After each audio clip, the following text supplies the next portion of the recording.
आज force lecture 2 है। Force lecture 1 आपने देख लिया होगा, तभी आप फोर्स लेक्चर 2 पे आए हैं। तो इसमें हम पढ़ेंगे यूनिफॉर्म सर्कुलर मोशन और उससे भी पहले पढ़ेंगे सेंटर ऑफ ग्रेविटी। तो सेंटर ऑफ ग्रेविटी, अब एक लड़का है, मान लो अरुण। अरुण है एक लड़का जिसके पापा बहुत बड़े एस्ट्रोलॉजर, एस्ट्रोनॉमर, मैथमेटिशियन सब कुछ हैं और खासकर फिजिक्स से उनको बहुत लगाव है। तो उन्होंने अरुण को सिखाया होगा कि बेटा जो भी चीज़ तुम्हें समझ में आए वो बहुत खतरनाक चीज़ है, मतलब उसको समझने की कोशिश किया करो। तो अरुण एक दिन ऐसे ही टहल रहा था तो उसको एक इर्रेगुलर बॉडी मिली। अब अरुण के पास एक फलक्रम था, घर पे स्केल वगैरह बैलेंस करते हुए आ रहा होगा, वो स्केल वगैरह बैलेंस करता था तो सोच रहा था इस बॉडी को ही बैलेंस करके देखता हूँ। तो उसने यहाँ फलक्रम लगाया, बैलेंस नहीं हुई बॉडी, यहाँ फलक्रम लगाया, ऐसे ही 2-3 घंटे उसने बर्बाद कर दिए फलक्रम लगाने के चक्कर में। बहुत टाइम बर्बाद करने के बाद उसको एक जगह ऐसी मिली, एक पॉइंट ऐसा मिला, बहुत जगह बर्बाद करने के बाद, बहुत समय बर्बाद करने के बाद उसे एक पॉइंट ऐसा मिला जहां उसने फलक्रम रखा तो बॉडी बैलेंस हो गई। अब पिछले लेक्चर में तुम्हें याद हो तो मैंने बताया था कि जैसे ये बॉडी बैलेंस हो गई यानी ये बॉडी इक्विलिब्रियम में हो गई, यानी इस पे वेट्स जो लग रहे थे, पार्टिकल्स के वेट्स, ग्रेविटी वगैरह जितने भी फोर्स लग रहे थे वो सब बैलेंस हो गए, यानी ये बॉडी किसमें, इक्विलिब्रियम में। अब इक्विलिब्रियम की कंडीशंस तुम्हें पता होंगी कि इक्विलिब्रियम की अगर ये बॉडी इक्विलिब्रियम में है तो algebraic sum of moments of forces about the point of rotation should be zero, यानी about the point of rotation इस पॉइंट के अबाउट जो मोमेंट ऑफ फोर्सेज हैं वो जीरो होंगे। अब इसमें मोमेंट ऑफ फोर्सेस कौन से लग रहे होंगे, पार्टिकल के वेट्स। मान लो ये बॉडी छोटे छोटे पार्टिकल्स से ही तो बनी होगी, बहुत छोटे छोटे पार्टिकल्स के वेट्स लग रहे होंगे ऐसे ऐसे, तो बॉडी का वेट बना रहे होंगे W1 W2 W2 W3 W4। तो ये पॉइंट जो है जिस पे पूरी बॉडी बैलेंस कर रही है, जो अरुण ने खोजा है, वो पॉइंट है सेंटर ऑफ ग्रेविटी। वही पॉइंट तो है सेंटर ऑफ ग्रेविटी। कैसे सेंटर ऑफ ग्रेविटी क्या है, centre of gravity is that point about which the sum of moments of all the weights of particles constituting the body, ये जो particle body को बना रहे हैं उनका मोमेंट ऑफ वेट, यानी ये फोर्स, इनमें कौन सा फोर्स है, इनका वेट का ही तो फोर्स है। Moment of weights of the particles constituting the body, जो बॉडी को बना रहे हैं वो जीरो है, वही तो पॉइंट सेंटर ऑफ ग्रेविटी है। यानी एक मीटर रूल है, उसको तुमने बीच में बैलेंस कर दिया, तो ये मैंने पिछले लेक्चर में बताया था कि इक्विलिब्रियम में आ गया। इक्विलिब्रियम में आ गया नहीं, algebraic sum of moments of forces zero हो गया, यानी मान लो ये फोर्स लग रहा है 5 न्यूटन, ये फोर्स लग रहा है 5 न्यूटन, 3 न्यूटन, इनकी डिस्टेंस और ये कुछ ऐसा होगा कि 5 newton into D1 equals to 3 newton into D2, ऐसा ही तो होगा, तभी तो ये इस पॉइंट के अबाउट जीरो होगा। तो यही तो इसका सेंटर ऑफ ग्रेविटी है। मतलब अगर इनको भी हटा दो 3 न्यूटन और 5 न्यूटन को, तब भी अगर ये स्केल बैलेंस करे तो यही तो इसका सेंटर ऑफ ग्रेविटी है। सेंटर ऑफ ग्रेविटी वो पॉइंट है जिसके अबाउट जितने भी पार्टिकल उस बॉडी को बना रहे हैं उनका वेट का मोमेंट जीरो हो जाए, तो वो सेंटर ऑफ ग्रेविटी है। तो अब यहाँ पे अरुण की बात खत्म होती है और सेंटर ऑफ ग्रेविटी का टॉपिक शुरू होता है। अब सेंटर ऑफ ग्रेविटी एक पॉइंट है जिसमें पूरी बॉडी सारे का moment of weight of particles constituting the body zero हो जाए। तो सिंपल सी बात है कि हम पूरी बॉडी का वेट इस पॉइंट पे मान सकते हैं। जब इस पे जीरो है तो यानी इस पॉइंट पे अगर हम एक सुई लगा के भी इसको बैलेंस करें तो पूरी बॉडी बैलेंस हो जाएगी। उस सुई पे अगर हम उतना ही वेट लगा दें तो उतना ही फोर्स अगर हम नीचे से लगाएं तो पूरी बॉडी बैलेंस हो जाएगी नहीं, उस सुई इतनी सी जगह पे बिल्कुल हो जाएगी। तो ये पॉइंट है सेंटर ऑफ ग्रेविटी। अब क्वेश्चन क्या आते हैं, क्वेश्चन 2-3 ही आते हैं सेंटर ऑफ ग्रेविटी से। या तो ये आ जाएगा कि किसी चीज का सेंटर ऑफ ग्रेविटी बता दो। अब बात आ जाती है कि क्वेश्चंस कहाँ से आएंगे। सेंटर ऑफ ग्रेविटी सर आपने पढ़ा दिया, क्वेश्चंस कहाँ से आएंगे। सर हमें तो बस बोर्ड क्लियर करना है, क्वेश्चन बता दो हमें कहाँ से आएंगे। सेंटर ऑफ ग्रेविटी में क्वेश्चन कहाँ से आएंगे, सेंटर ऑफ ग्रेविटी में बहुत हार्डली कुछ ही क्वेश्चन पूछे जाते हैं या पूछे ही नहीं जाते। कुछ क्वेश्चन क्या है, या तुमसे ये पूछ लेंगे कि सेंटर ऑफ ग्रेविटी, ये बताओ कि सेंटर ऑफ ग्रेविटी मतलब किसी चीज़ का इसका सेंटर ऑफ ग्रेविटी कहाँ होगा, इसका सेंटर ऑफ ग्रेविटी, या ये क्वेश्चन बहुत पूछा जाता है सेंटर ऑफ ग्रेविटी पहली बात तो डिपेंड किस पे करता है, शेप पे, डिस्ट्रीब्यूशन ऑफ मास पे, डिस्ट्रीब्यूशन ऑफ मास, ये दोनों चीज़ बदलेगी सेंटर ऑफ ग्रेविटी बदलेगी। अगर ये एक तार है लोहे का मान लो, इसका सेंटर ऑफ ग्रेविटी कहाँ है, यहाँ कहीं होगा, ठीक है, इस पॉइंट पे होगा सेंटर ऑफ ग्रेविटी। अब इसकी हमने शेप बदल दी, मान लो ये ऐसे था सीधा एकदम, इसकी शेप बदल दी हमने सर्कुलर में, इसका सेंटर ऑफ ग्रेविटी यहाँ होगा, ठीक है, बीचों बीच। तो सेंटर ऑफ ग्रेविटी से वो शेप से सेंटर ऑफ ग्रेविटी बदल जाती है। डिस्ट्रीब्यूशन ऑफ मास, ये एक लोहे का तार है, इस तरफ सिर्फ लोहे का तार है, इस तरफ इसमें हमने कॉपर का तार बाउंड अप कर दिया, तो डिस्ट्रीब्यूशन ऑफ मास क्या हुआ, इस तरफ मास ज़्यादा हो गया, इस तरफ मास कम है। मतलब डिस्ट्रीब्यूशन ऑफ मास क्या है, मास को कैसे डिस्ट्रीब्यूट कर रहे हैं हम, इस तरफ ज़्यादा रख रहे हैं, इस तरफ ज़्यादा रख रहे हैं, तो उससे भी बदल जाएगा सेंटर ऑफ ग्रेविटी बॉडी का। मान लो एक बॉडी हम बना रहे हैं, इस तरफ हमने खोपड़ी बना दी, और ये सेम ही बॉडी बना रहे हैं हम, और इस तरफ हमने ज़्यादा डेंस कर दी, तो सेंटर ऑफ ग्रेविटी का है ज़्यादा टेंडेंसी इधर होगी कि सेंटर ऑफ ग्रेविटी इस तरफ कहीं हो, ठीक है। सेंटर ऑफ ग्रेविटी दो चीज़ों पर डिपेंड करता है और दो चीज़ों से बदल जाता है। और एक और इम्पोर्टेंट बात कि ये ज़रूरी नहीं है कि सेंटर ऑफ ग्रेविटी हमेशा मटेरियल के अंदर ही हो, मास के अंदर ही हो, ये बिल्कुल भी ज़रूरी नहीं है। जैसे ये एक रॉड है या मान लो लोहे का तार है, इसका सेंटर ऑफ ग्रेविटी कहाँ होगा, बीचों बीच यहाँ, ठीक है। इसी तार को अगर हम बेंड करके एक सर्कल बना दें, एक सर्कल बना दें हॉलो रिंग टाइप, जैसे हॉलो रिंग टाइप बना दिया हमने सर्कल, जिसका सेंटर ऑफ ग्रेविटी होगा यहाँ मिडिल में एकदम, ठीक है। तो यहाँ तो बिल्कुल मटेरियल ही नहीं है, यहाँ तो हवा ही हवा है, यहाँ पे होगा इसका सेंटर ऑफ ग्रेविटी। तो ये जरूरी नहीं है कि सेंटर ऑफ ग्रेविटी हमेशा मटेरियल के अंदर हो या मास के अंदर हो, वो बाहर भी हो सकता है, जैसे इस एग्जांपल में। तो यहाँ तो हो गया सेंटर ऑफ ग्रेविटी खत्म। अब बात करते हैं यूनिफॉर्म सर्कुलर मोशन की। Uniform circular motion, uniform circular motion नाम से ही समझ में आ रहा है। पहली बात, यूनिफॉर्म सर्कुलर मोशन यानी सर्कुलर मोशन है, ठीक है, सर्कुलर मोशन है, ठीक है। बॉडी बना देते हैं, यूनिफॉर्म है यानी स्पीड यूनिफॉर्म है, ये क्लियर हो जाता है यूनिफॉर्म शब्द से कि स्पीड यूनिफॉर्म है, ठीक है। यूनिफॉर्म सर्कुलर मोशन और यूनिफॉर्म यानी स्पीड यूनिफॉर्म। अब स्पीड क्या होता है, स्पीड होता है डिस्टेंस अपॉन टाइम, तो यानी डिस्टेंस अपॉन टाइम यूनिफॉर्म है यानी कांस्टेंट है, तो यानी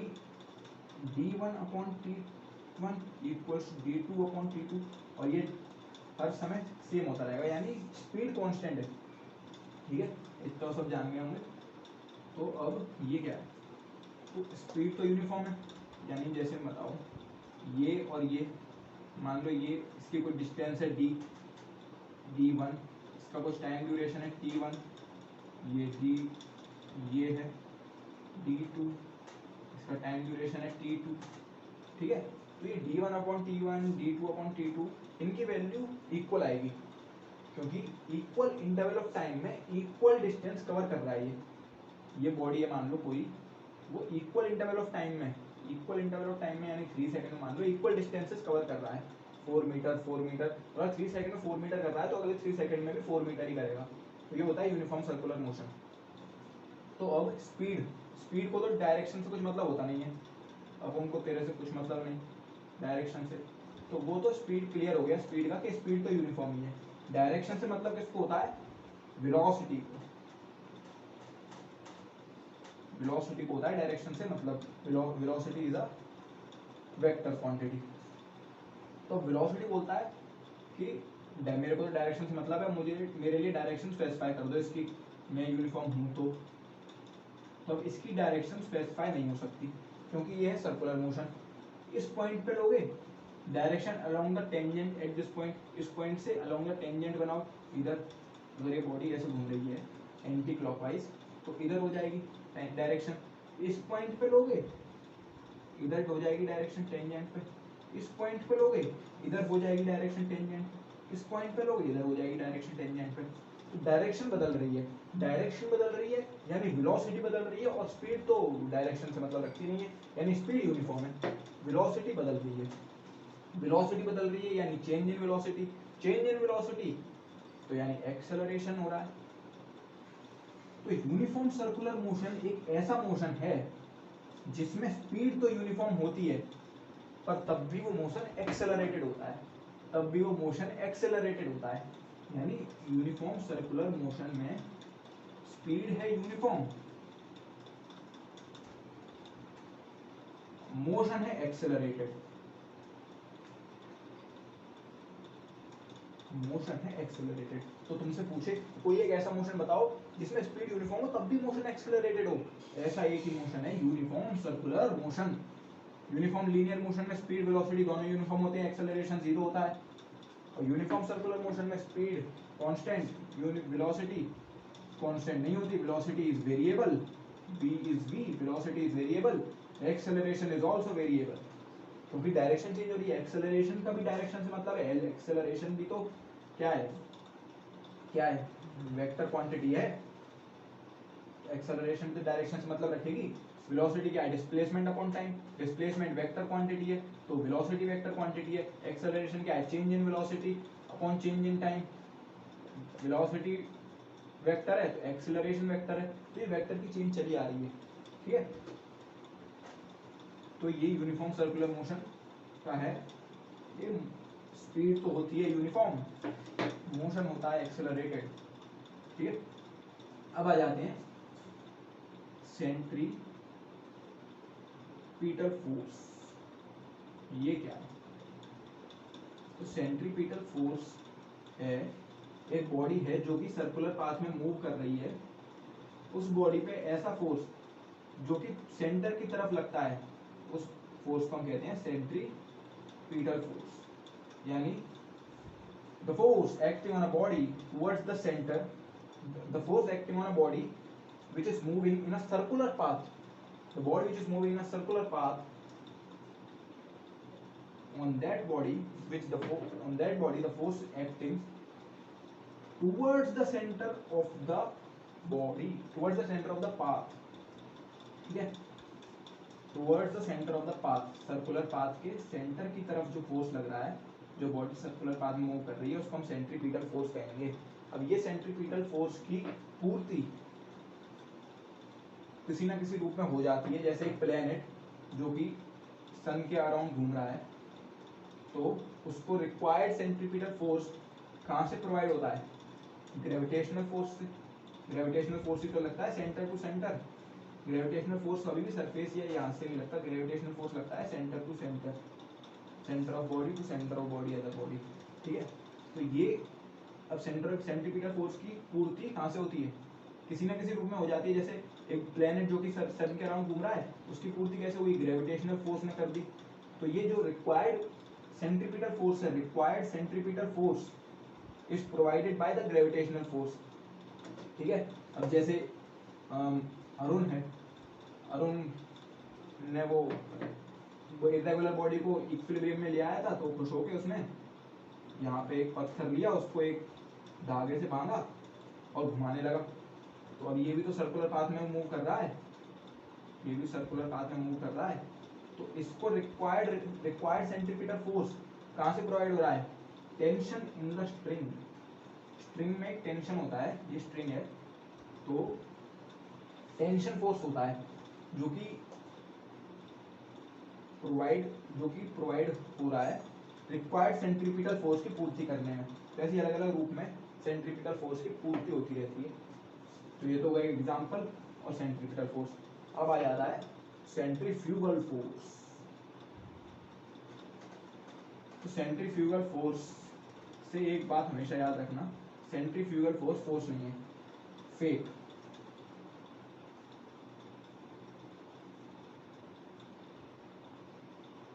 फेक है सेंट्रीफ्यूगल फोर्स, फेक फोर्स। क्यों? सेंट्रीफ्यूगल फोर्स का क्या चक्कर है, सेंट्रीफ्यूगल फोर्स हर समय नहीं लगता। देखो एक अरुण ही मान लो, अरुण यहाँ पे खड़ा है मैरी गो राउंड है, यहाँ पे एक स्ट्रिंग लेके अरुण ने उस पत्थर को ही बांध दिया, अब वो घूम रहा है, अरुण यहाँ आया इस पोजीशन पे घूम के, अरुण ने देखा कि वो पत्थर भी घूम रहा है, पत्थर हमेशा उसके सामने है, तो जो रिक्वायर्ड सेंट्रीपिटल फोर्स की पूर्ति कौन कर रहा है, टेंशन इन द स्ट्रिंग, ठीक है। अब यहाँ पे ये जब स्ट्रिंग टूट गई, मान लो अब टूट गई, तो अब ये इसकी डायरेक्शन क्या होगी, अलोंग द टेंजेंट, यानी यहाँ, तो अब ये ऐसे ऐसे ऐसे जाएगी, अरुण उन्हीं पोजीशन के पास कभी ऐसे होगा कभी ऐसे होगा, मेरी गो राउंड भी तो घूमता रहेगा, तो ये बॉडी ऐसे ऐसे ऐसे जा रही है, अरुण ऐसे तो घूम रहा है, तो जब भी अरुण घूम के अरुण का मुंह जो है वो इसके सामने ही होता है, तो अरुण देख रहा है कि बॉल तो मेरे सामने ही है, यहाँ से यहाँ से यहाँ से हर समय सामने थी, पर हर समय तो एक ही डिस्टेंस दूर थी, अब ज्यादा डिस्टेंस दूर होता जा रहा है, तो ये समझा, इससे ऑब्जर्वर है अरुण, मान ले अरुण एक ऑब्जर्वर है जो बॉल को ऑब्जर्व कर रहा है, अरुण से ये समझा कि कुछ फोर्स लग रहा है जो इसको सेंटर से दूर लेके जा रहा है, मुझसे दूर लेके जा रहा है, अरुण यहाँ खड़ा है सेंटर पे, जो उससे दूर लेके जा रहा है पर उसके हमेशा सामने ही है, मतलब घुमा तो रहा है पर उससे दूर लेके जा रहा है, तो इसको उसने नाम दिया सेंट्रीफ्यूगल फोर्स। अब यहाँ पे हम लोग अरुण के पापा खड़े हैं, देख रहे हैं अरुण की हरकत, तो उनको कुछ समझ में नहीं आ रहा है, उनको सब नॉर्मल लग रहा है कि हाँ कोई फोर्स नहीं लग रहा, पहले सेंट्रीपिटल फोर्स लग रहा था जो कि टेंशन जब टूटी, स्ट्रिंग टूटी तो टेंशन फोर्स खत्म हो गया, तो सेंट्रीपिटल फोर्स बंद हो गया, तो बॉल चली गई होती हुई, पत्थर चले गया उड़ता हुआ, तो इसीलिए अरुण के पापा बोलते हैं कि नहीं है सेंट्रीफ्यूगल फोर्स, पर अरुण बोलता है सेंट्रीफ्यूगल फोर्स, तो इसको जस्टिफाई नहीं किया जा सकता, तो इसलिए सेंट्रीफ्यूगल फोर्स को एक फिक्टिशियस फोर्स कहते हैं, फिक्टिशियस फोर्स, तो ये रियल नहीं है, सेंट्रीफ्यूगल फोर्स रियल नहीं है। अब ये ख्याल आएगा कि सेंट्रीफ्यूगल, अब कुछ बातें ध्यान रखने की है, वो है कि सेंट्रीपिटल फोर्स और सेंट्रीफ्यूगल फोर्स इन दोनों का मैग्नीट्यूड सेम होता है, यानी अगर कोई पूछे कि सेंट्रीपिटल फोर्स और सेंट्रीफ्यूगल फोर्स का रेशियो बताओ, तो सिंपल है 1:2 है, क्योंकि इन दोनों का मैग्नीट्यूड सेम होता है, तो अब ये ख्याल आता है कि क्या पता सेंट्रीफ्यूगल फोर्स सेंट्रीपिटल फोर्स का reaction force, action reaction force भी तो होते हैं अलग अलग डायरेक्शन में, तो ये बिल्कुल गलत बात है, सेंट्रीफ्यूगल फोर्स एक फिक्टिशियस फोर्स है, वो रिएक्शन फोर्स हो ही नहीं सकता। दूसरी बात, एक्शन और रिएक्शन फोर्स दो अलग अलग बॉडी पे एक्ट करते हैं, एक्शन और रिएक्शन फोर्स अलग अलग बॉडी पे, और यहाँ पे बॉडी सिर्फ सेम है, वो पत्थर जो अरुण घुमा रहा था वो है बॉडी, तो एक ही बॉडी पे एक्शन और रिएक्शन फोर्स एक्ट नहीं कर सकते, ये भी बात है, इसीलिए वो एक्शन और रिएक्शन फोर्स नहीं है सेंट्रीपिटल और सेंट्रीफ्यूगल फोर्स, और क्योंकि सेंट्रीफ्यूगल फोर्स एक फिक्टिशियस फोर्स है, इसीलिए वो रिएक्शन फोर्स बन ही नहीं सकता सेंट्रीपिटल फोर्स का। और हाँ ये बात है कि सेंट्रीपिटल फोर्स और सेंट्रीफ्यूगल फोर्स का मैग्नीट्यूड सेम होता है, 1:1 के रेशियो में होता है, तो यहीं पे सेंट्रीफ्यूगल फोर्स का टॉपिक भी खत्म हुआ और ये फोर्स चैप्टर भी खत्म हुआ। तो hope you guys like the video, कोई डाउट हो तो कमेंट सेक्शन में बताइएगा।